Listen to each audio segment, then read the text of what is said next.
before that was at once. No. 11 years fast. Hello, everybody, and welcome. My name is Helena from the Center for Mexican Studies, and it is a great pleasure for me to introduce some guests today who are going to speak about culture and politics in Latin America. And we have Helena López from UNAM, as well known from Mexico, from the program for research and gender studies. Then Paula Serafini from Queen Mary, University of London, and then Deborah from University College London, UCL, and Fabienne Viala from Warwick University, but I understand you used to work here at King's. I did work at King's, yes, a few years ago. Yeah. Wonderful to have all of you here, as well as our audience here in King's College London, and also online. Please, it's over to you, Helena. Thank you very much, Helena, and also to the small but very efficient team here, Gata and Helena. Thank you so much for making this possible.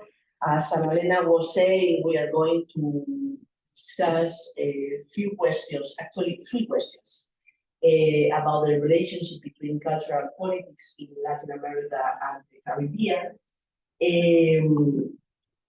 And first of all, let me give you a bit more about each of the participants in this panel. Deborah is Professor of Latin American Film and Culture at University College London. She's currently working on connection between Latin American film and visual culture and environmentalist activism. Paula Serafini is lecturer in creative and cultural industries at Queen Mary, University of London. Her research is situated in the field of cultural politics, and her interests include extractivism, social movements, art activism, performance, cultural labor and policy, and socio-ecological transitions. And finally, Professor Fabienne Viala is head of Hispanic Studies at the University of Warwick. Fabienne's expertise lies in Caribbean cultural studies with a multilingual and cross-disciplinary comparative perspective. Thank you so much. And as I just said, we are going to address 3 questions, and then finally we'll be very glad to have a conversation with all of you here, comments, questions. And the first question would be, and if that's fine with you, we could start in order of presentation. So it would be Debbie, Deborah, Paula, and then Fabienne and myself. The first question would be the general one, difficult one. What are some of the relevant dimensions, and we mean by relevant dimensions, cultural practices, themes, methodological approaches, local, national, and global histories, etc., of the relation between culture and politics in Latin America and the Caribbean? So relevant dimensions or questions about this relationship in general. Okay, hello everyone. So it's a big question. I've focused most of my career on Latin American cinema. So Latin American cinema, with Latin American cinema, we have the sort of the regional history and the legacy of the new Latin American cinema, which is the militant filmmaking movement inspired by the Cuban Revolution, and which sort of started to happen in the 1960s, and is responsible for some of the great sort of filmmaking practices and some of the great films of the second half of the 20th century. And it's predominantly a kind of a documentary cinema, although there were fiction films included in there as well. And it's responsible, I suppose, for the idea, or very much tied up with the idea that aesthetic practices can be a kind of political tool or a political weapon. Cinematic practices, types of cinematic aesthetic can be a kind of political weapon. And filmmaking, Marxist-inspired filmmaking, obviously had a strong focus on class, and that has had that has created a huge legacy for Latin American cinema, a strong presence of that idea about the relationship between aesthetics and politics has translated onto other topics as well, such as gender representation, women's filmmaking, and it's led to particularly sort of in the 1980s, the 1990s, a strong focus on the urban margins in Latin America. And then more recently, in the 21st century, we still see the effects of that legacy in Latin American film. But with recent sort of developments with the intensification of the activity of social movements in Latin America, particularly indigenous and environmental and eco-territorial struggles, the intensification of that activity has kind of occurred alongside and been formed through in dialogue with the advent of portable, cheap, digital filmmaking technologies, and that the explosion of sort of particularly documentary films in recent years in Latin America has been linked to that availability of that filmmaking technology, and that has led to a lot of rural filmmaking. Not that there was no rural filmmaking before, but this has meant that, you know, filmmakers with cheap portable equipment can go to rural areas, and that has fed, I think, the intensification of those social movements. Documentary filmmaking, lots of the sort of boom in documentary production has also been supported by film festivals and the funding that's often linked to film festivals and specialized film festivals, which now exist. You know, there's been a huge growth in film festivals that are specialized in, for example, environmental topics or women's rights or human rights or LGBTQ issues, and those exist in Europe and in the States, but there are also lots of specialized film festivals in Latin America as well. So themes, I mean, is it okay? Okay, in terms of the level of depth, and I don't know, do you want me to go on to themes, or should I pass on to somebody else? Or I was just going to say, I'll just very, very quickly say, well, the theme that I'm focusing on myself at the moment is environmental justice, and films, visual culture related to environmental justice, which is often also very much bound up with indigenous rights, indigenous rights to territory, culture, and identity. And and there are lots of films about oil extraction, lithium extraction, deforestation, interestingly, rather than climate change per se. There aren't lots of films about climate change per se, but there are about these other issues which are linked to climate change. And a topic that I have found to be particularly resonant subject of fiction and documentary film is water. And so there are lots and lots of films and visual artworks, installations and things about water at the moment. Water is a very visual and cinematic subject. I mean, obviously there's lots of literature about water as well, but it's easier to create sort of arresting images and compelling narratives. Perhaps I put this out there, you might not agree with this, but I think possibly it's easier to create arresting images of water than it is of things to do with air pollution or soil pollution, perhaps. Films like Resurrección, a Mexican film from 2016, Hija de la Laguna, Daughter of the Lake, Peruvian film from 2015, Costos or Custo, I don't know how to say it in Portuguese actually, Costs, Marilén Ribeiro's films are part of her Dead Water project, which involves photography and film and research, etc. También La Lluvia, which is a kind of commercial project, fictional film about the water wars of Bolivia in 2002. And then lots of interesting curatorial projects and projects which integrate research with art and activism. There are a few that I've come across that are focused on our relationship with water. So Mareando, which is staging an encounter, an encuentro in Xochimilco next year, which is a hybrid research art sort of happening, activist happening in Xochimilco around the cultural significance, the political significance of water and our relationship with it. I think I'll stop because I feel like I've spoken quite a lot. Thank you so much. Paula, you want to get this first general question on the relation to cultural politics? Sure. Thank you. So I guess in a way, like much of my research is similar to Debbie's in the sense I usually look at activism and cultural activism or art activism. But what I wanted to talk about today is kind of the counterpart of what Debbie discussed. And it's the role of culture in upholding hegemonies or certain imaginaries in the region that in a way perpetuate dynamics of violence and oppression against people and against territories. So a lot of my work is on extractivism. By extractivism, I mean an economic model based on the intensive and extensive extraction of nature for resource that is common to many countries in the region.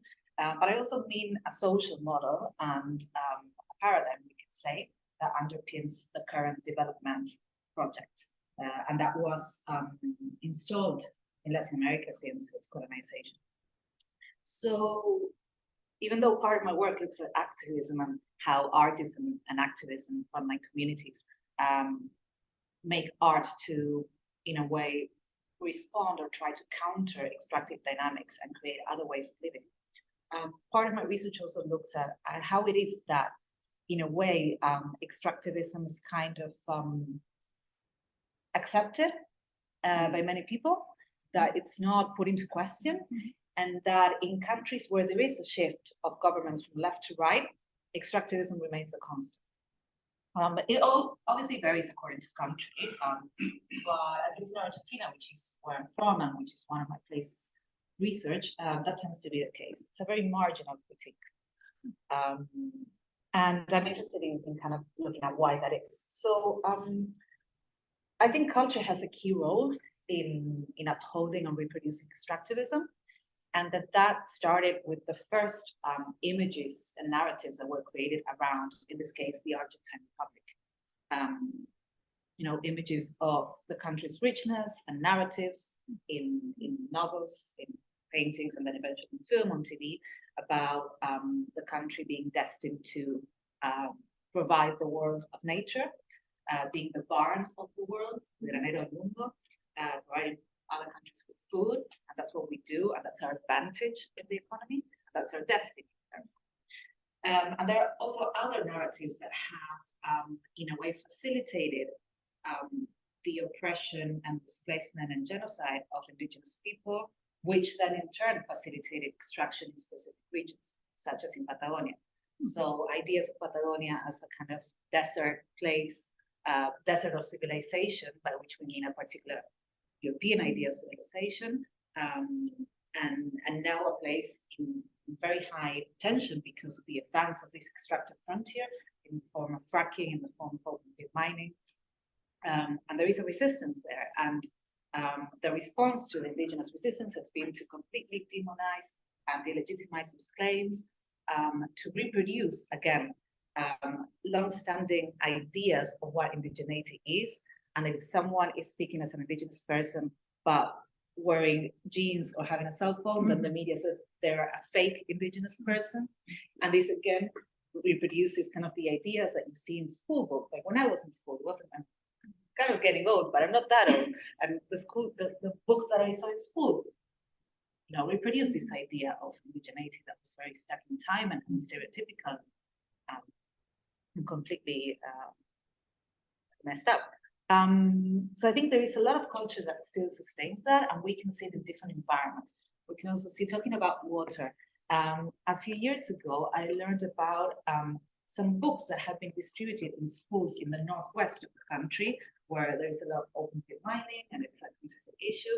And the books that were written by the wife of, I believe it was the governor or some high official, were basically talking about how great mining was, and that the destiny of the mountain was to be mined.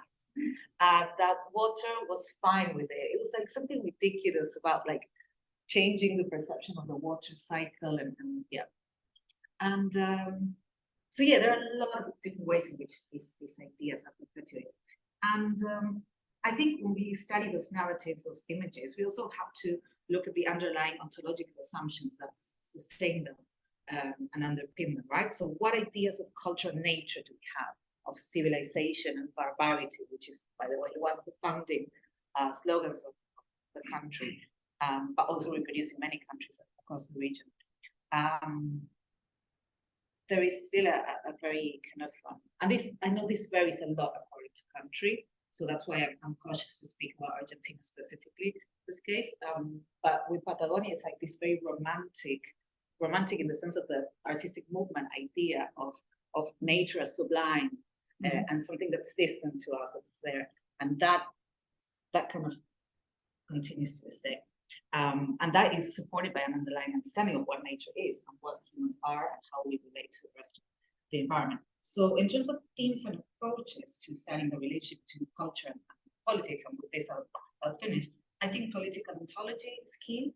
So looking at these ontological issues as inherently political, and that in order to affect change and to move from an extractivist system, an extractivist development model to something different, obviously we need to talk about the power imbalances between countries and how messed up international institutions like the IMF are and what they have done in the region, the injustices in foreign trade agreements, and all of these things, the material and kind of the political, but we also have to look at culture and what ideas, what understandings of the world support the culture that we see and that we produce ourselves. Because if we, a change in how we see the world and how we see ourselves will then support a more widespread opposition, instead of saying, well, actually, we need to exploit nature. It's just a matter of how we assign the profits, rather than, well, maybe we don't need to exploit all of this and give it to Canada. Maybe we can do something different. So, thanks. Thank you very much, Paula. Again, you Yeah, want sure. to add from another geopolitical. Sure. Just thinking, Paula, that when you were mentioning that mining is good, this kind of was thinking, I think it was Sarah Pauline, this lady who was in the Trump administration, who said that the smell of petrol is wonderful. It's that kind of thing. Okay, so I think at the table, the particularity of my approach is that my expertise lies in Caribbean studies, which means I look at island nations or nation islands. It depends where the local, the regional, the international weigh a lot differentially on those territories. So my expertise is on a place in the world that has a common history of violence that incepted the world in which we live now. So slavery and extractivism work hand in hand. It is because it was trialed, profitable, and successful in the Caribbean that we now have a globalized capitalist world.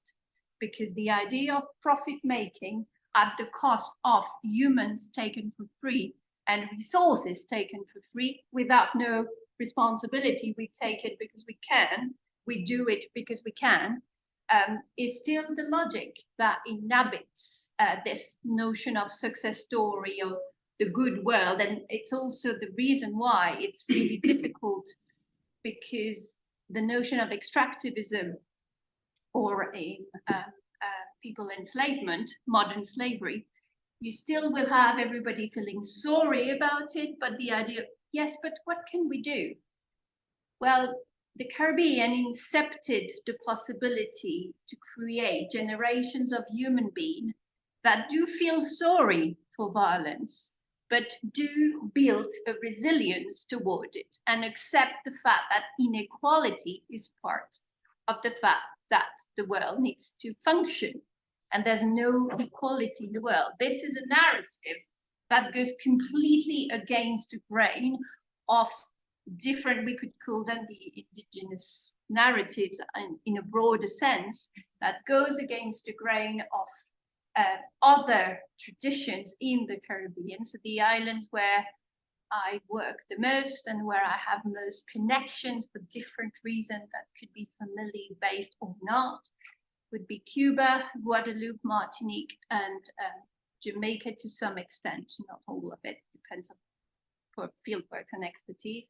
So I don't tend to be an expert of the whole region, but what I have in front of me are a bunch of fragments of the colonial past that are still very interesting in the way in which we can look at the world as it is. So in terms of political, my work looks at, I'm originally a literary scholar, and in the Caribbean, the most engagé voices, committed voices came from literature. Most of the philosophers, writers were also political men and women on their island and changed the patterns of international relationship with bigger centers in their own way. And I'm thinking about big names, Sylvia Wynter, Aimé Césaire, Eric Williams, who is Prime Minister of Trinidad and Tobago and wrote Capitalism and Slavery, a must-read in history curriculum. So this is the canon where I come from. And this is the canon that doesn't work anymore. And I'm saying this with lots of respect and I would say even affection for it. So it's not that it's not a canon worth reading. It's that what is actually making a difference at the level of politics in terms of justice making, whether it is justice to men, women, and to life in general, so I include the nature within this, is actually coming in from a very different trend across the Caribbean, which is more coming, I would say, from popular culture, but with the idea that it's easier to improvise yourself into a conceptual photographer when you don't have a class background and books at home and the money to educate yourself. So there's this element that in the Caribbean, to step in and to participate in the debate of justice making happens culturally more and more at a level that is closer to popular culture rather than elite culture, if I would put it like that. But at the same time, it is happening with bodies, with performance, and the way in which stories of a better world are told tend to happen in a very creative and kind of frontal opposition also to whoever represents the state. It depends on which island you are, because we are talking about different post-colonized territories. They don't have the same level of independence, but there is a state narrative or a national narrative that, as all national narratives, tend to limit a little bit how one could feel it belongs. And so the way in which ultimately I've been looking at environmental and racial justice together is coming in the Caribbean from rituals, performative rituals that happen in the realm of culture, which means this is creative. This is a piece put forward by an artist, but which is very much connected with a heritage that predates the colonial extractivist first moment, and who goes back, so it could have a Afrofuturistic tones. I don't think it is an appropriate word, but I mean in the idea of connecting to a heritage that would be African-based. It could also be indigenous-based. It could be Indian-based. The Caribbean is extremely mixed in terms of heritages. In Cuba, I have a very strong Sino-Cuban Santeria movement, so from Chinese communities. So heritages that do not fit the mainstream model of the consumerist modern state. have been more and more, are becoming extremely creative in the way in which they erupt public spaces, erupt school curricula, but in ways that are not written, but rather performed. So by putting together, you know, different pieces of art in libraries, in places that originally belonged to the canon of the elite culture that in a way competes with the state level. So there is this notion of colonization in the background. And here we are, really a trend across the Caribbean of conceptual artists, I would call them, who tend also to accumulate the fact of the art they perform with having a PhD in what they do and teach it. So it's kind of more and more. So things like techno-shamanism in Guadeloupe and Martinique, for example, where you would have the artist would be trained in Santeria or Voodoo or different kind of heritages that they feel they connect to, but do not deliver a ritual that is solely religious, rather want to create a condition of re-ritualizing the collective, of allowing people to be a community, but on different grounds than the extractivist taken for granted.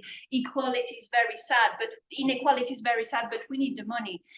Trinidad and Tobago, that in terms of oil, they can't anymore. I mean, it's like it's sucking oil on the island, they can't anymore. And there's this idea, yes, but that's where the money comes from. So Cuba managed, political reasons, obviously, but the double currency and tourism coming in, but still, but it is a problem. There's this notion that extracting is the way in which, you know, money can be provided. Recently, the US stopped the embargo with Venezuela on oil because of what is happening at global stage. So I think that what I'm looking at are how culture and politics in the Caribbean minute has actually changed scale, and it's not anymore a debate about big intellectual canonical voices that would compete at the level of a state to reclaim political rights, such as independence, or it is more something that is bottom up, that is coming from different heritages across the population, and that artists have got the courage to step in to create some sense of belonging, which doesn't come naturally when you don't share the same heritage, when there's a tradition of colonial, you know, raising each other, raising people against each other. So, because the history of slavery is not back in the past. The consequences and the way in which the societies have been shaped. Remember, I'm talking about very small territories. In one day, you go from una punta a la otra, you go from one place to the other. So the families that are there, the names of the families, you can track them back 10 generations in the past. You know who is the son of whom. You know why this one is a little bit more colored than the other, because we are talking about local territories that still have something to say at something that is quite completely transnational. And this is where art and performance are actually bypassing this kind of almost entrapped tension with the nation and getting into an interest that is happening, you know, at environmental justice or racial justice is actually a global problem that has been created by the fact that we started imposing this model of profit making based on free appropriation of people and on hierarchy, where, you know, there are stones and plants and animals, and the human is at the top, but among the humans there are some races that do this scale of things was not like this all the time. We have in modernity, and I don't want to blame the moderns, I'm not there to go against the philosophy, there are some kind of good things in modernity, but I mean the world of the merchants, when it started to be a world defined by merchandism in the 12th century. I think we are the children of that. And we are going back to how the region where this was actually trialed. It's really interesting because that's where I can see artists, and again, I go against this, I stress again that culture is here something, it's not about having a very eyebrow presentation in a university. It is culture in the street, but it has to be channeled by people who can manage symbols, we're talking about having keywords, but who can manage rituals, who can create a sense of belonging, and it doesn't it doesn't come naturally. It's something that, and I can see now that I can identify, that's what I'm working on, kind of at least 2 generations there that really see that we're not going back to this kind of literary model of the big letters, but rather something like a way to re-enchant the world, really, to find a way to be together that would be different. And I solely, those artists actually, despite the fact that they are Caribbean and are proud of their roots, do not claim themselves as being necessarily local. They are interested in offering a perspective, a lens for the global. And those are, again, those 3 scales, local, regional, and global, that were quite well to look at. I hope it made any sense, but that's would be my contribution. It does make sense, man. Thank you so much. I was thinking, listening to you, that re-enchanting the world, reencantar el mundo, is something that Silvia Federici, who is a feminist thinker, I really still enjoy reading, asks for. No? That could be one of the uses, not the only one, but one of the uses of culture in the political scene. The main objective of this first general question was to situate the main topic of this panel. And now I would like to narrow the approach to the relation between culture and politics with a second question, which in a way each of you have already answered or addressed, and which has to do with your current research. If you could please share with us some ideas about what you are working on right now, and starting again with Debbie. What I'm working on right now, yes, well, I think you've already said it when you introduced me, but the title of my current project is Eco-Activism in Latin American Film and Visual Arts. I had to just check there, just to make sure I've got the right title. But yeah, I'm on an AHRC fellowship thing at the moment where I'm looking at this, and I'm looking at sort of the way in which film and video and some sort of installation and performance and things have been developing in recent years, kind of alongside or in response to, or our artists working collectively with activists or activist artists to sort of alongside this intensification of socio-environmental threats and campaigns against them in various Latin American countries. And I did start off thinking I was going to look at lots of Latin American countries, but I've ended up looking really mainly at Colombia so far, so I've got quite a bit left to do. But I'm interested in things that are, or artistic works that are explicitly activist, but also aesthetically experimental. And I'm quite interested in the relationship between those 2 things. So what is the work of art doing that's aesthetically experimental, that is also achieving something in its sort of activist aims as well? So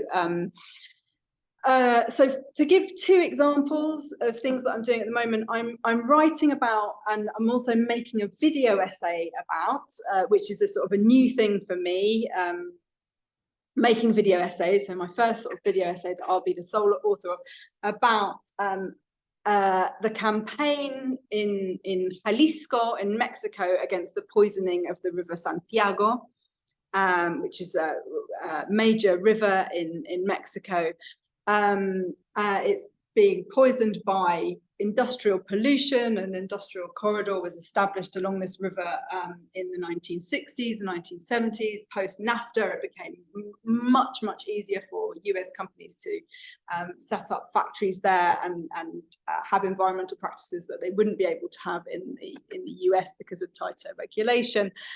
So I'm looking at the way in which certain communities and municipalities in the state of Jalisco have been kind of wastelanded. Wastelanding is a term. Sacrifice zones is another term that is used.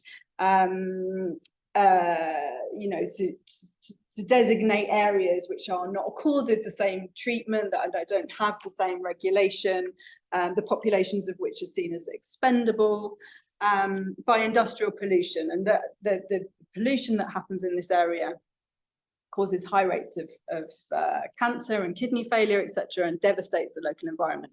And I first encountered this case through a documentary film that I mentioned before called Resurrección, which is by an amazing Mexican filmmaker who sadly died a few years ago, called Eugenio Polgovsky. And his filmography I would highly recommend to anyone that's interested in culture and politics in Latin America. And so I'm not just looking at the film, because that was made in 2016. I'm looking at the whole kind of case and the way that the activist collective that are kind of portrayed and depicted, or shown in this film, have continued doing audiovisual work following the release of this feature film that Polgovsky made. And when I look at the film, I'm thinking about one of the things that I'm looking at across different works of art and films is kind of construction of environmental memory and memorialization. So I think one of the things that Polgovsky is very interested in and uses his film as a vehicle for is the construction of that memory. So the idea of how do we get back to, because the young people and the children that live in the area around this incredibly polluted river have never seen a clean river. They've never experienced a clean river. The only people that are living in that community now that have experienced the river clean are the very old people who tell stories about it. So he uses his film to both collect those oral testimonies, but also to use archive footage of the clean river, which he uses to an incredible effect in this film.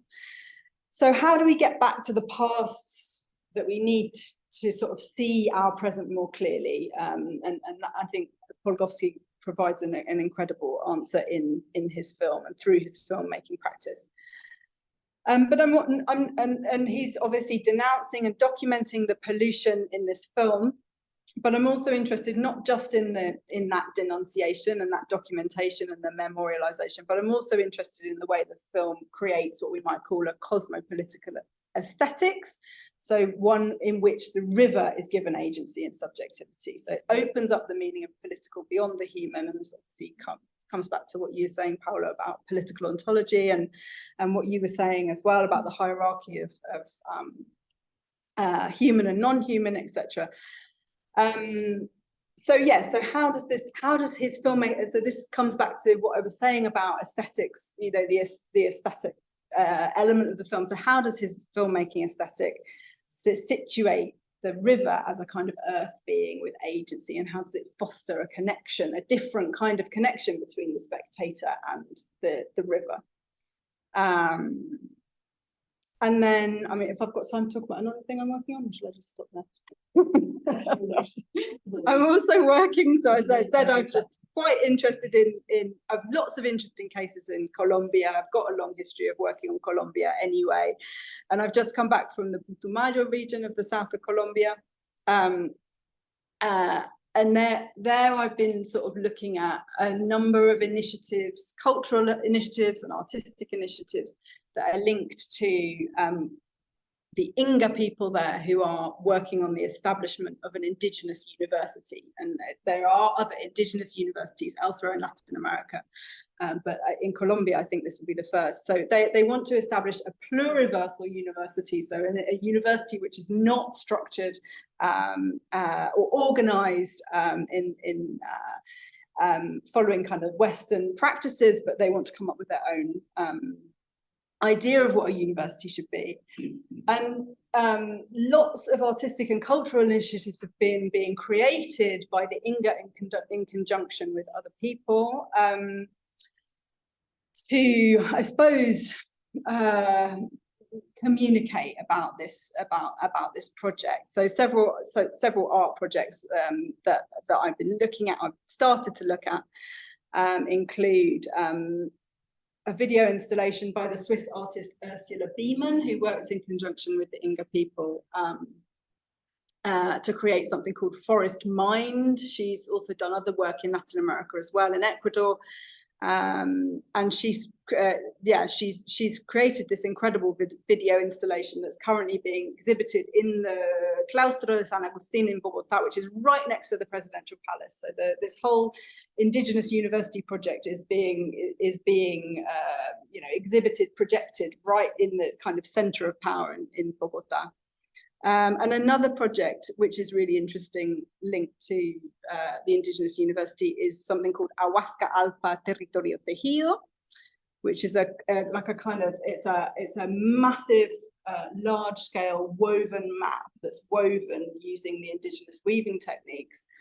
And the intention of it is to kind of consolidate and assert the identity of the Inga, who are spread out in loads of different regions of the south of Colombia, to kind of consolidate their territory.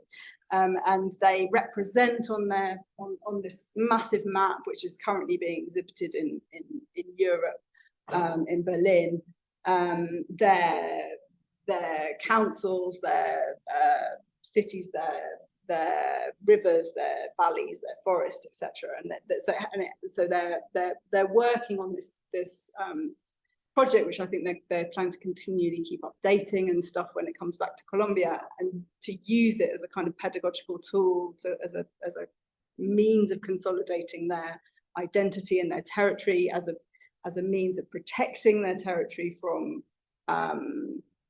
the kind of the mining and the extractive threats that do currently exist. I could say lots more about that, but I think I won't. But I'm interested in that project itself, to think about kind of counter mapping and what maps are, the kind of the hegemonies and power structures that maps are usually associated with, and the way that the Inga are reworking that and countering that. But I'm also interested in the politics of using these kind of artistic processes as ways of communicating something like the Indigenous University to the wider world, which is what both of the ones that I've mentioned are really trying to do, I think.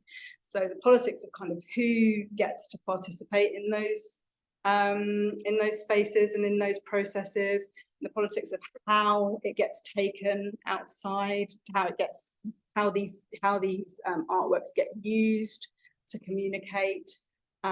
Who has the control, because these are ones which involve non-Indigenous artists working with Indigenous people. So I'm really interested in all of that stuff as well, and that's a kind of a new area that I'm developing. So sorry if that's more than that. Thank you very much.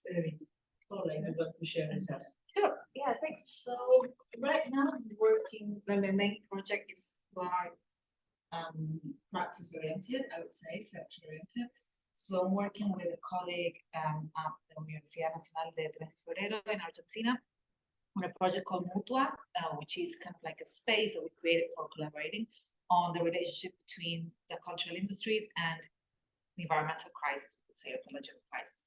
And basically the reason was that we were both interested in the fact that it's a conversation that hasn't really taken off in Argentina yet, like around the environmental impact of different forms of cultural production, but also around how workers and artists and producers in the different cultural sectors can position themselves in relation to environmental conflicts or things that are happening.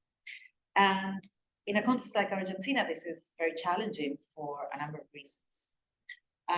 First, that there are so many problems, especially right now with the elections coming up and like the threat of an authoritarian, like it's beyond words what this man represents and the danger he could do.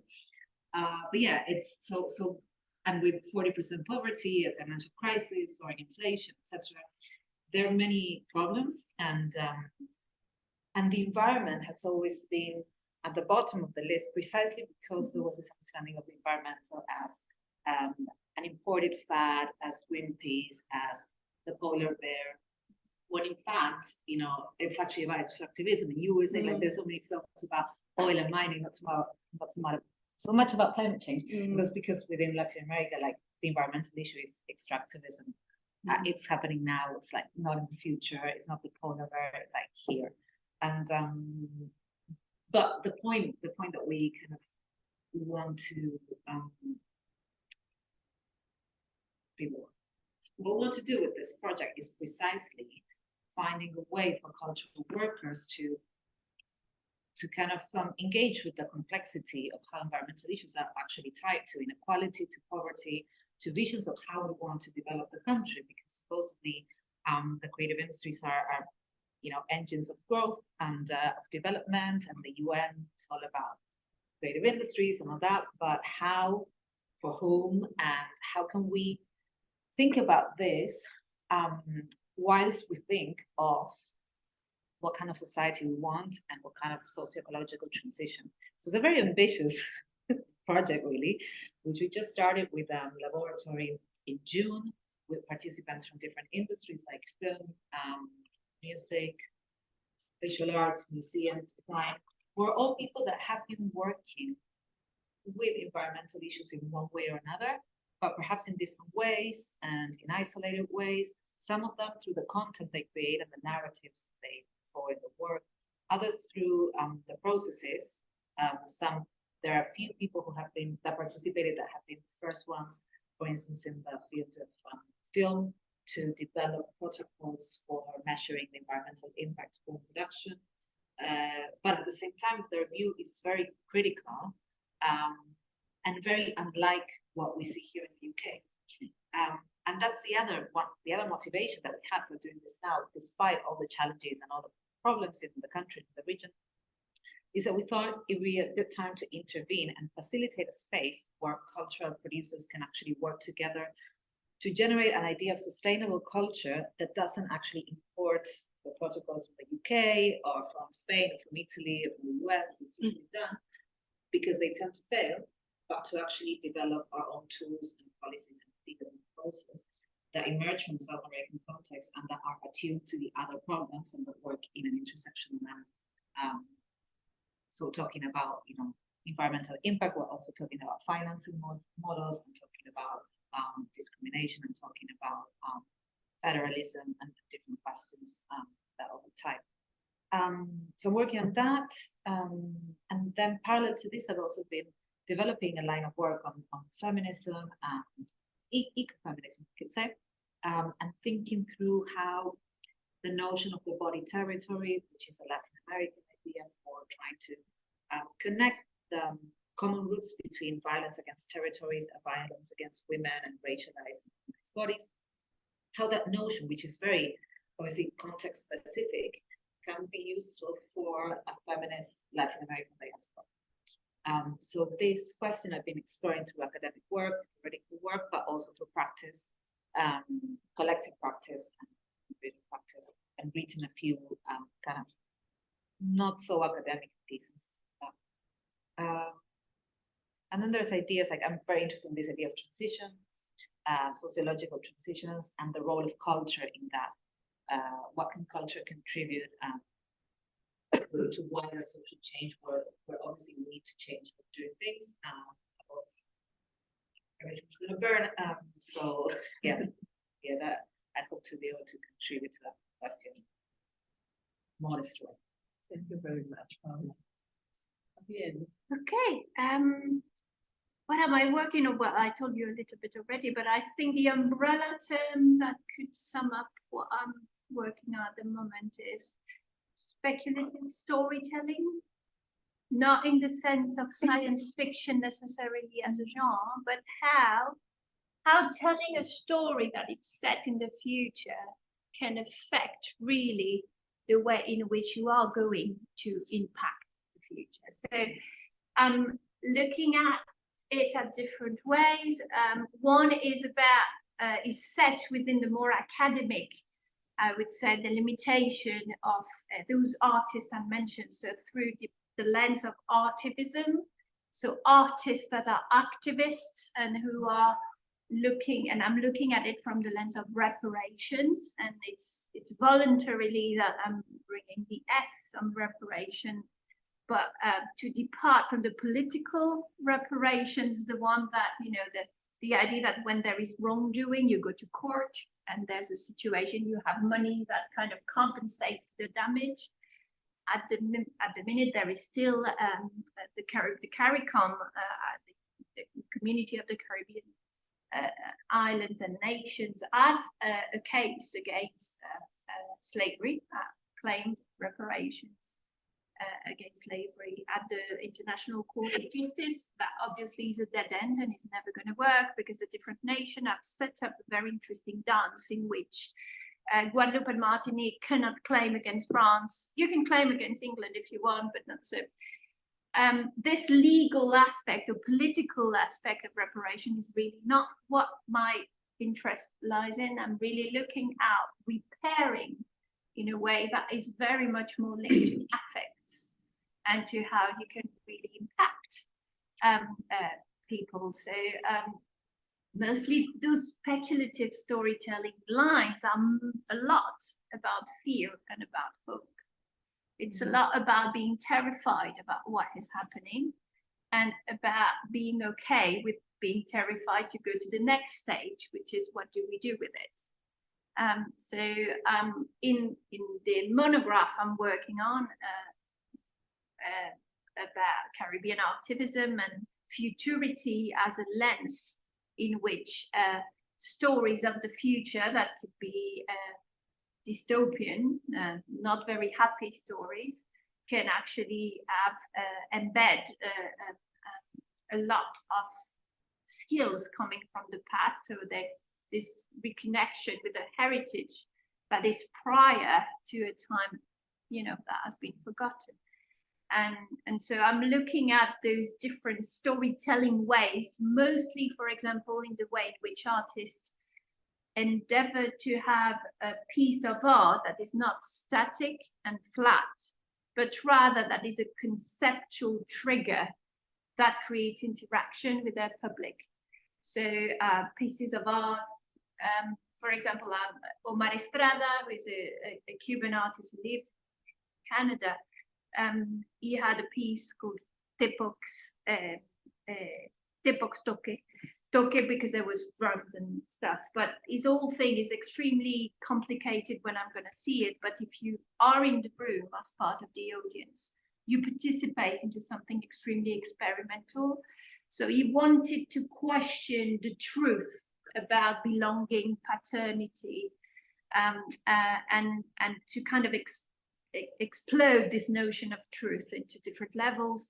So he played with the fact that in Cuban Santeria, which is one of the, not only religion, I would say it's almost a philosophy that derives from the enslaved who adapted their situation of enslavement by mixing African rites to Catholicism. So Santeria is a religion, a polytheistic, or you would say animist religion.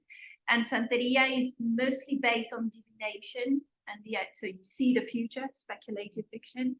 And it's based, there are different ways in which not everybody can tell you your future, but the way in which your future is told is not like, so that is going to happen to you. It's not that way. It's an interpretation of who you are and where you literally should be going with who you are. And it comes with a divination system that goes into either one way or the other, so zeros and ones, literally like an encoding. So he's looking, Omar Estrada is looking at this with technology, and is bringing in the different genes that in DNA can localize the paternity gene. And so he enters your kind of DNA into with the machines that kind of breed it into machines, and then do it then with the babalao, who would do it in a Santeria way, and then it creates a kind of performance with this. So that it's utterly different than going to a piece, you know, you're not going to an exhibition to just sit and say, this is beautiful. You're not even going to an exhibition to say, oh, this is utterly interesting, it reminds me of. You go there to be challenged in how you approach who you are. And this is that type of narrative that interests me, because it kind of allows to reshuffle the cards, because I think that we utterly, urgently need a change of narrative. We are only what we tell ourselves we are. And if we don't change the narrative collectively, it's just not possible. This is the limit. So I'm really working at this level of collective imagination, I would say. So the other part of it means that I also jumped into the water, into the pool. So I've co-created a short video that is a creative piece. I wrote a story about someone who could be probably my daughter when she's 40. So it's complicated. The islands of the Caribbean in 50 years, they're part of islands that are in endangered. You were saying in Latin America, it's here and now. In 50 years, there is prognostic that those islands will be under the water. I have a child who is 5, and all the on that side of the family, everybody's over there. So how do you envisage to say in 50 years, the place where your ancestors come from will be under the water? Well, the other part is not better. South of Spain will probably be desertic with no food growing. But anyway, so there is a sense of urgency that I feel has been minimized, almost mocked and disparaged about, oh, everybody now has got climatic anxiety. So let's go to well-being and get over with it. It's not about anxiety. It's about the fact that there is an utter need to reconnect with the fact that we belong to a collective. And if we don't have a vocabulary for it, a code, whether it is Santeria, whether it is DNA, whether it is whatever we need to invent, it's really hard to do it. So the video I made was kind of a 20-minute story that I wrote, a short story I wrote about a woman who would have been an activist all her life and would wake up one day with the well that has burnt. And you know the story of the frogs, right? You don't feel that if you are in the boiling water, you don't feel anything is wrong. I mean, because you're just letting yourself down. So there's this kind of resilience to what shouldn't be acceptable that is part of the narrative we have today. And so I'm working towards ways in which effective narratives, things that can touch, can actually be one element within. I'm not saying I'm going to solve the problem by doing culture, but I'm utterly saying that we're not going to solve the problem if we don't do culture. It's really this. So the idea of speculation, of imagination being at the service of how we do. We are not what we think we are what we do. So how can we start by dreaming differently, imagining things differently? If you think it's impossible, you're not even going to try. So I think there's a sense, so it's utterly criticized as being utopian, I would say, that kind of thing, to know that. I'm not teaching any students who are doing business or economics. Sorry, that's one of the groups. So I can see some reluctance in how you could always kind of put the reality, but I'm not working short term. I'm thinking really about in-depth mechanism of telling ourselves who we are. And this requires skills, and the skills are in people who tell good stories. So it's very much what I'm looking at. Yes, and this is exciting to imagine also the future of research on this relation of culture and politics. I am right now interested in, well, I've been working in Mexico City and living there for 15 years already. And right now I'm very much interested in something which is being called forensic literature and also forensic aesthetics, which means basically, well, it's another way of doing engaged or committed literature and art, but with another kind of poetics, no? 21st century poetics.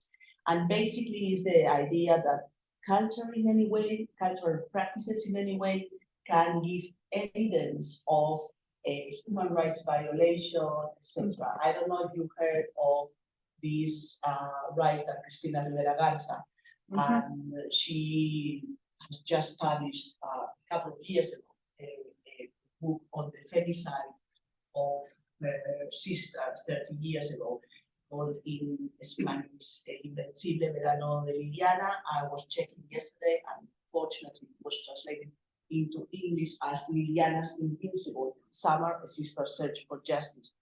So basically, this kind of search, and there are many examples in Mexico of using cultural practices as a way of giving evidence and testimony of these atrocities. So the final approach to this big topic in the panel would be precisely the future of this sort of research. How you can imagine the future of your own research or other projects. Shall I go first again? Yeah.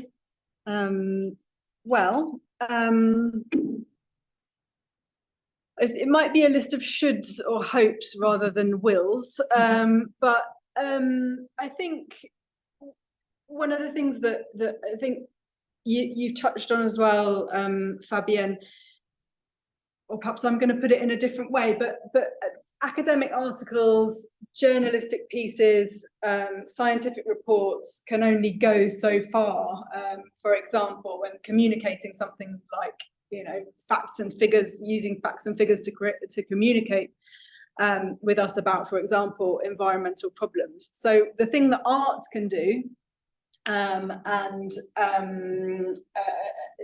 think we've all sort of mentioned things to do with this, is that it can alert us in different ways. It can make us feel things. It can make us live the data or live the experience to an extent.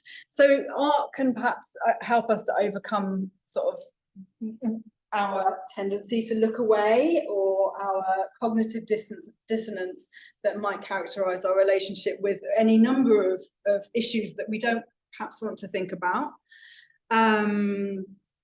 So one of the things that I think perhaps might fuel future research, certainly mine, but perhaps those of others as well, is, how does art do this? How can it be effective in this way? How can it make, for example, slow acting violence? So we've probably heard about Rob Nixon's work on slow violence.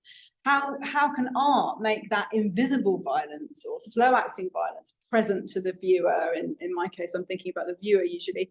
How can it make it tangible?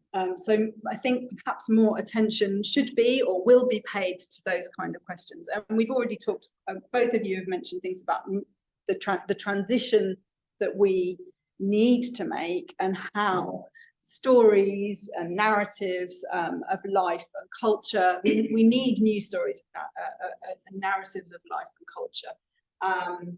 The social and political transitions that we need to make are going to require empathy, they're going to require understanding. Stories are ways of storytelling, and image making are ways of inducing those, and will, I think, play a vital role. So I think as researchers of these topics, we will and should be paying attention to those kind of questions. So I think we need to see an increased focus not just on the critique and on the denunciation of certain practices and the status quo, but also on seeking alternatives to the status quo. And so projects like the one that you're working on sound incredibly vital and important and innovative in that respect, because a lot of the time what we do as cultural critics is critique rather than sort of propose. And I mean, thinking about new narratives, so for example, one sort of real world sort of thing that's mentioned in the international or the intergovernment, the IPCC climate change report on climate change mitigation that came out last year. It's focused on the mitigation, it's focused on mitigating climate change, and it talks about the mitigation potential of psychology, beliefs and values, and social change. And in particular, it mentions the necessary shift in the sense of self brought about by an increased sense of connection to nature, which it notes is a feature of Indigenous cultures. So I think Latin American, obviously Indigenous cultures are not only in Latin America, but Latin American storytelling and image making is in a privileged position to contribute to debates on planetary crisis. And I think research on it or with it, because participatory action research is and will be a much more prominent type of research, I think, as we move forward. But it's in a privileged position to contribute to those kind of debates, and we need to increasingly focus on that, I think. So yeah, thanks. Thanks. Yeah, I agree definitely with what Terry said, and yeah, I think for me, what I had written down when I first thought of the question was two particular things that I think are important for future research, and that I think are also interrelated. The advance of the far right in the region, even though in some cases, I mean, there are some like hopeful stories, but at the same time, it is an issue. There's backlash on feminism, which I think is something that it's important to look at, because feminism, in my view, has been the most organized movement to emerge the last few decades, perhaps, in Latin America. The level of intersectionality, the level of internationalism that the feminist movement in Latin America achieved was very impressive, and they started at least to address a wide range of issues, starting from femicide and gender-based violence, but then also moving on to things like debt and parity, poverty and extractivism. And then suddenly, and I can speak of the Argentinian context specifically here, we have elections, and suddenly feminism is out of the agenda because it's seen as something that's going to take points of view from you, because it's not a sexy item anymore, and because people are like, also because of the cooptation of feminism by the current government, in creating a ministry of gender and minority genders, and then not solving poverty by many has been interpreted as now women and minorities are getting all the rights and the rest of us are not, which obviously is not the case. But when a genuine cause is co-opted and turned meaningless, and other pressing issues are not solved, then it's not surprising that you're going to get a backlash on the original movement. So for me, finding ways to kind of support again that movement and learn from its organizing capabilities might be an interesting research theme. And then the issue of transitions. Yeah, it's really important to think about new socialities, new institutions, new imaginaries. And that's why I think that socio-ecological transition can be studied in relation to other social issues, because like the far right, this tendency to individualism, these are all social problems that we need to tackle. Like, I don't know, perhaps going back to other social traditions. Here I'm just vamping out. But I think they need to be tackled simultaneously, because a kind of a society based on a different model of development that moves away from neoliberalism means other socialities as well. And I think right now all of these issues are present. You cannot address environmental issues in Latin America without addressing poverty or oppression or violence. Like, there's no way. And I think it's important that transition initiatives emerge from the local context, and that we kind of make it very clear that green capitalism is not a way out, that changing all fossil fuel cars for lithium battery cars is not the way out. And that voice comes from there, right? It's just that it's not amplified enough. I'm losing track of words. No, it makes a lot of sense. Okay, my turn then. I guess the future of my research or our research, I would like to think that it's going to be towards collaboration, in a sense that I really mean what it means, collaborating.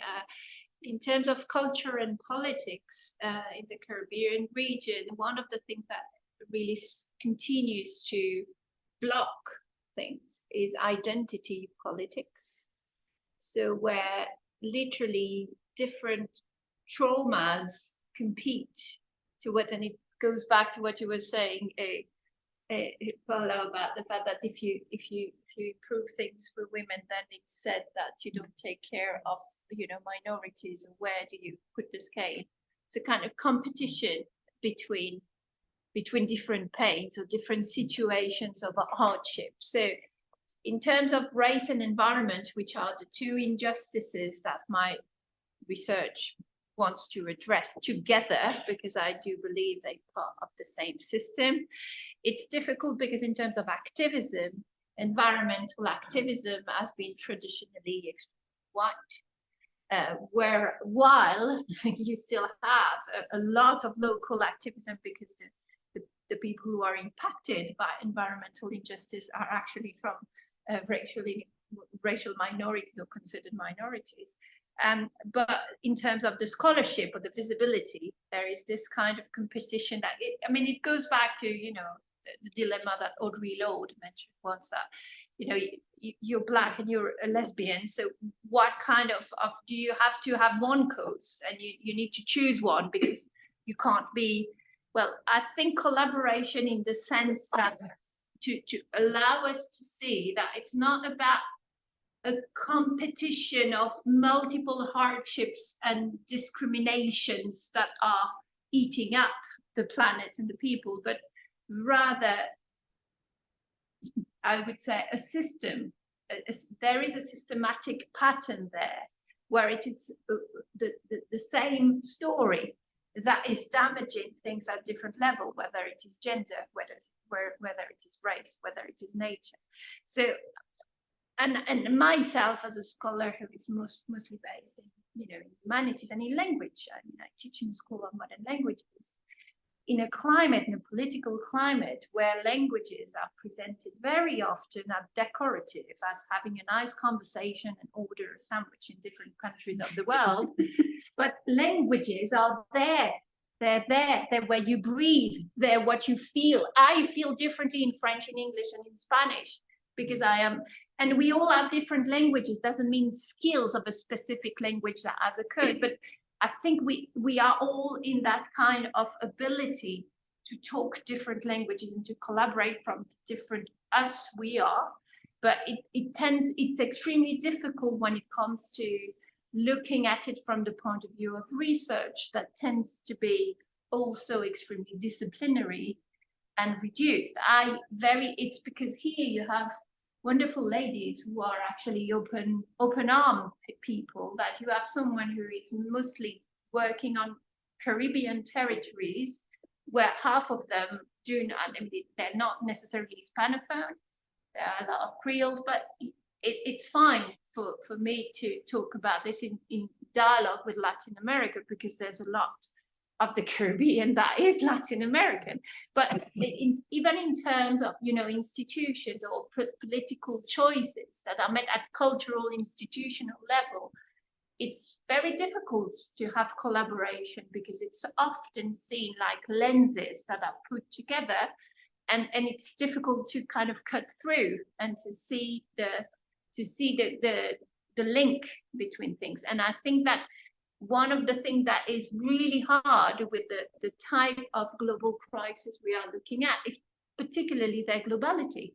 They're huge. So it's really hard to be able to connect things together, because they happen at so many different levels. So I would endeavor to hope, to dream, or to literally work towards, and that's what we're doing by being together at the same table, but to really put together different kind of lenses that by saying things in variations actually make the difference, because you could see things in those pluriversality of truth that is so difficult to get when you are working for one discipline or one angle or one particular, you know, is it literature? Okay, so if you're doing literature, how can you see it?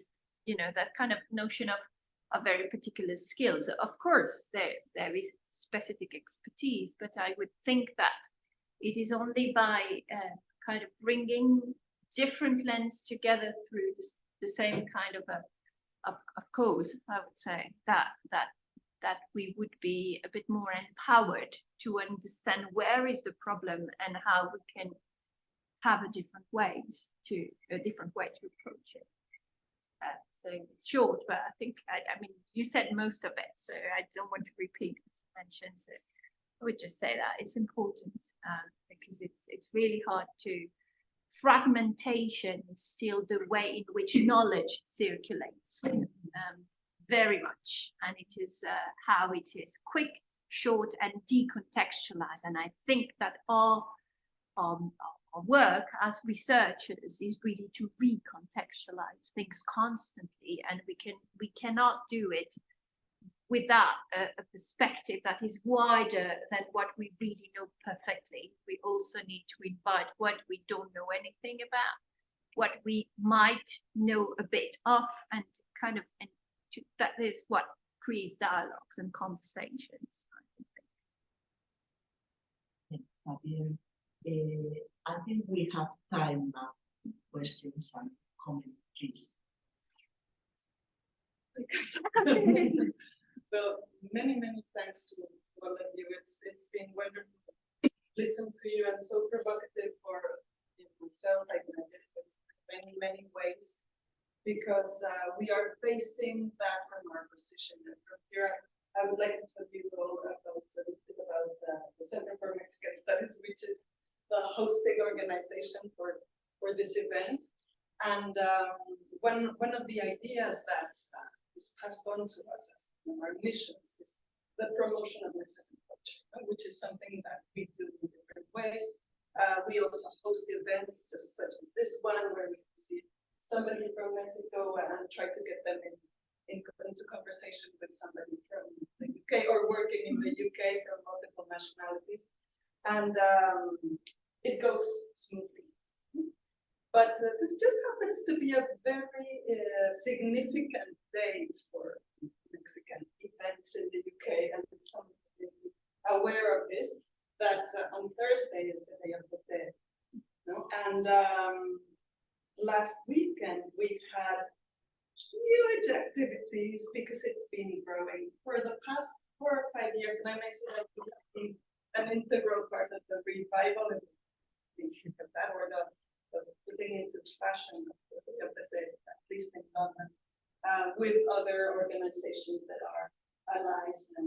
colleagues, etc.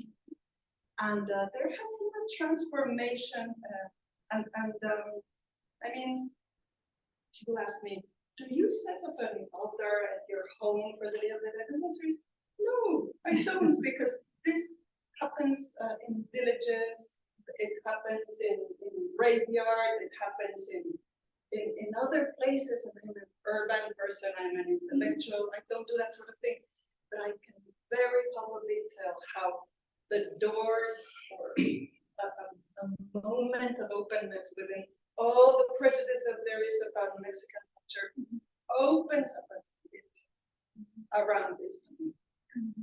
So we go ahead and do circo, maroma y teatro. Everything. We do everything, and we have allowed all sorts of things that are not Mexican to penetrate. And many topics derive from this, and it's got to do with these new narratives, and something that I strongly contest, and still I know that we will never happen, because there's still a hegemony of the narratives. The film Coco. The film Coco. Now, the US is telling us how to be Mexicans. Yeah? Or the famous 007 film, James Bond. Now we know that in order to be real Mexicans, we need to have a parade for the day.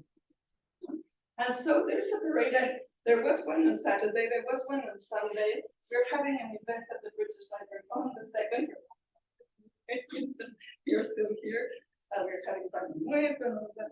But it is a very, very remarkable thing for me to notice how, if I fit in a way, if I fit, I'm made to fit the stereotype, then people will listen to me. That is my first and very, very close example nowadays. The other example, which I noticed, I also come from a literary department, and I specialize in the early modern period, and I do conferences and things like that. And of late, I have not, of course, I am from the English literature department, I have to say. So I am a bit of an outsider within my own country, because there is also a little bit of a phenomenon of Anglophobia. People don't like things that come in English. There's some suspicion because of the, let us say, oppression maybe that's too much, but the hegemony of the United States over Mexico, and saying, no, I don't want anything with the English language. But here I've become an ambassador. Since I am Mexican, people expect me to speak about these things. And when I attend early modern conferences, I am expected to know about Mexican things and to approve of Mexican presentations or Mexican themed presentations. And the only ones that are given, I'm exaggerating a little bit, but my perception is that there is credibility that is awarded to those presentations about Mexico that are given in English and that are coming mostly from the United States. And I have very close and very dear friends. My own family comes in part from the United States. I have nothing against them. But I do see this cultural operation of appropriation that is also something that is critiqued. But at the same time, that it is inevitable, and that we now have people wearing makeup for the Day of the Dead, which is something unheard of as well. No, but it comes from the influence that we get from the United States. Our most valuable documents, like the codices, are spread all over the world. There's only one pre-Hispanic document in Mexico. All the rest are replicas. They are here in the UK. They are in Spain. They are in the United States. They're in France. They're all over. So it's also got to do with the way in which we are perceived, and we wouldn't take proper care of them. We are too wild and savage to look after them. And so we are absorbing that traditional narrative from the 16th century that we continue to reproduce and to take as truth. So there are many attempts, I can say. One of the performances that we had last Saturday included a man wearing a feather headdress, a beautiful feather headdress, as perhaps Helena have seen it in the web. They are outside and they're dressed as we think, so we Hispanic cultures first, and there's hierarchy. Thus, the larger the header is, the higher the hierarchy. That's what we have this. It was also, but the bodies, the cups of policemen were making room for them with their high-vis jackets or keeping the crowds away from these dancer groups. It was surreal. It was a surreal spectacle. And yes, that is the kind of confluence that we get. And your point about collaboration made me think of that. I mean, it is something certainly to be celebrated, but I believe there are like steps to be followed when something is completely new and how assimilation takes place. My third and last example, I promise, and I will let all of you speak, has got to do with another experience I had living in Montreal, where there is a bilingual community, and where the French speaking community is heavily and aggressively protective of their language. And to the degree that by law, all the notices on the street have to have a certain size in French and a smaller size in English. And there's no, well, ideally, I think they didn't achieve this, but they wanted such a powerful transmission as McDonald's, not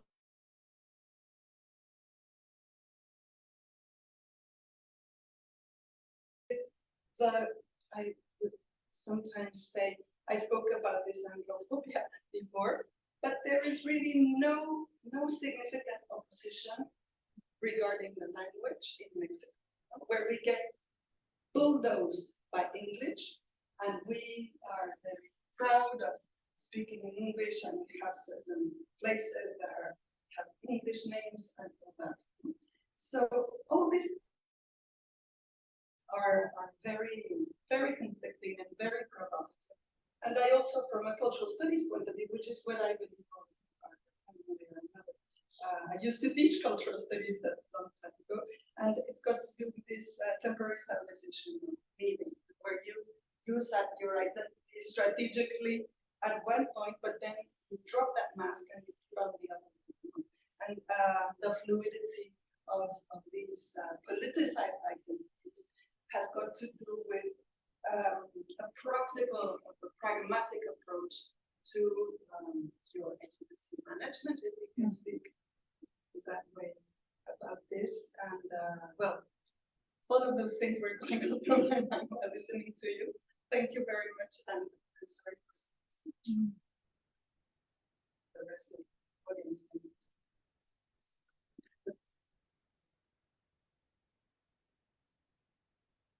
Happy to be here today. This conference for the Central Students Campus.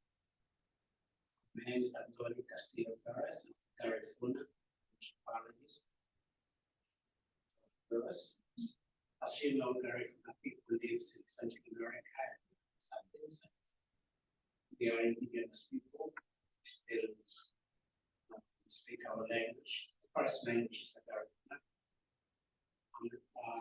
We learn Spanish as a second language in schools in Honduras, Guatemala, Nicaragua, and Belize. And then I speak a little bit English. I'm a research fellow from the University of Manchester. I live there. And my concern is about the, according to the UNESCO, indigenous people of Central Latin America is facing a challenge and resistance in order to conserve their language and their culture. Is that issue is part of your topics in your research? Do you consider or that challenge that the indigenous people have been facing in terms of the political perspective? I can very quickly response. Thank you for your question. So it's not the main focus. My research is mostly on the question of extraction, but within that, as I kind of hinted already, it's completely linked to the oppression of indigenous people because of the advance on the territories.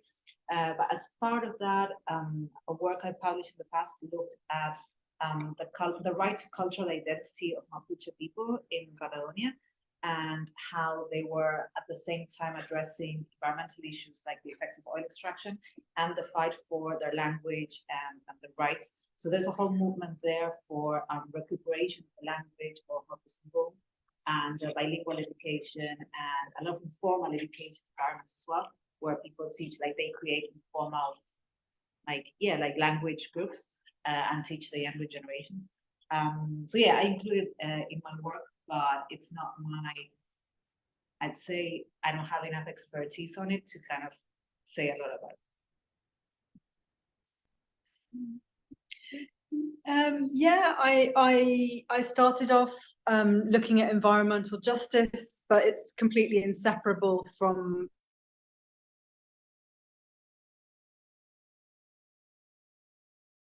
identity. These things go completely hand in hand. So whilst it wasn't my initial main focus, I've ended up, as I was saying, looking at this Indigenous University project, and the INGA already have Indigenous schools, escuelas and colegios, where their language is taught, but they don't yet have a university. And this university project is very much to do with preserving language, culture, and identity, and protecting their territory as well. So yeah, absolutely, I'm working on that at the moment.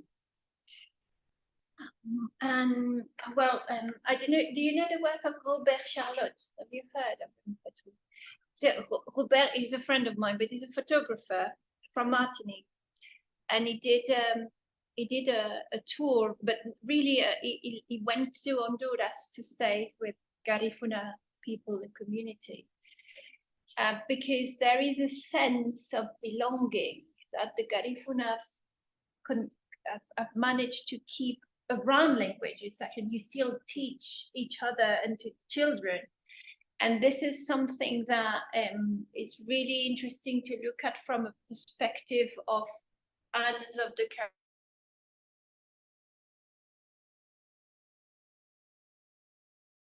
Creole in the different Creoles in Martinique and Guadeloupe have been re-emerging now as the language that are allowed to be spoken. But for a long time, it was those languages that even parents would forbid their children to speak because they wanted them to fit in the national and the kind of mainstream model. So I'm not competent in Garifuna language. I do Creoles, a few of them, but I indeed look at the way in which identity is channeled by the language you speak as well, and how that language is part also of this embodiment of culture. It's a full participant, and so the way in which this is a part that is certainly interesting for me, but I'm not an anthropologist. So the way I look at it is from the perspective precisely of visual arts and conceptual arts tend to offer a language that will be spoken by, an imaginary territory that would allow people to bypass this barrier of language that has been, the Caribbean is actually quite a set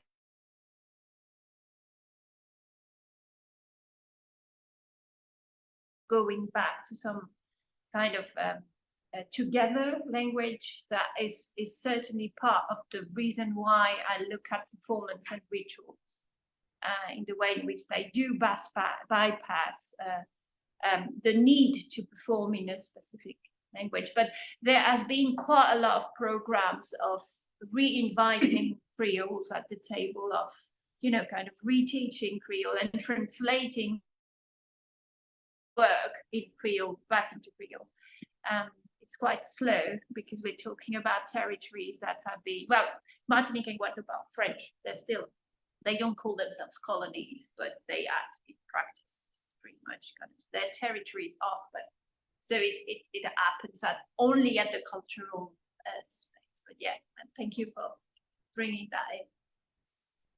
Any other comments or questions? Pues muchas gracias entonces a las tres participantes en el panel, a Deborah, a Fabienne, a Paula que ahora regresa, a Helena, la gente de la UNAM en el Reino Unido, Carla y Angélica, y a todo el mundo. Y casi siendo las 5, nos vamos.